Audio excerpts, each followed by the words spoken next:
So hello guys, my name is Taiyab Lokhandwala. I am a third year BTech cybersecurity and digital forensic student.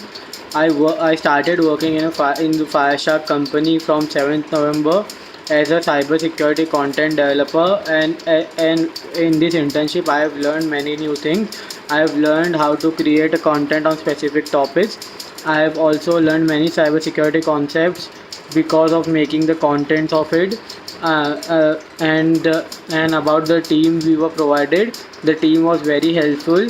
They always cleared our doubts, and whenever we needed any help, or couldn't whenever we couldn't whenever we couldn't do our work before the deadlines because of some problems, they understood our problems and extended some of the deadlines. I loved working here and learned very much from this internship, and I would love to work with Fireshark again. Thank you.